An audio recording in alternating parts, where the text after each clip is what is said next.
असा विचारला आहे की 1701 ते 1900 यामध्ये टोटल लीप वर्ष किती आहेत, लीप इयर्स किती आहेत. आता लीप इयरचा क्रायटेरिया तुम्हाला माहित पाहिजे. जर 4ने भागत असेल तर लीप इयर आहे, पण 4 सोबत जर 100ने सुद्धा भागत असेल तर त्याला 400ने भाग जायला पाहिजे, तर ते लीप इयर आहे, अन्यथा ते लीप इयर नाहीये. मग आता आपण काय करूया माहिती का, 1701 आणि 1900 मध्ये टोटल 4ने किती वर्षांना भागतो ते फाइंड करूया. बघा 1701 मध्ये पहिला नंबर येतो 1704 की त्याला 4ने भाग जातोय, आणि 1900 तुम्हाला माहिती आहे 1900 ला 4ने भाग जातोच. बघा 4 चूक 16, नंतर 3 राहिले, 4 6 चूक 24, 7 चूक 28, 4 25. ठीक आहे, म्हणजे दुसरा नंबर आहे 1900.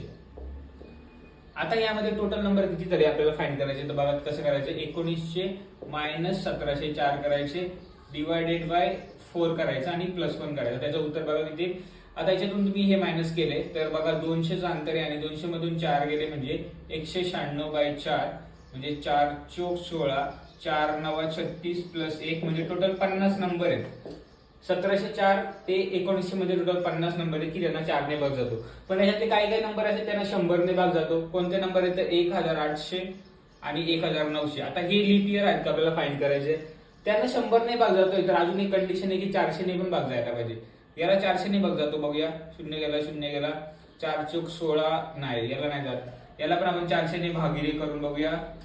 4 चूक 16 नाही जात, म्हणजे 2 आपल्याला वर्ष कमी करावे लागतील. 1800 आणि 1900 म्हणजे 50 मधून 2 गेले किती झाले 48. टोटल 48 लीप वर्ष 1701 ते 1900 मध्ये.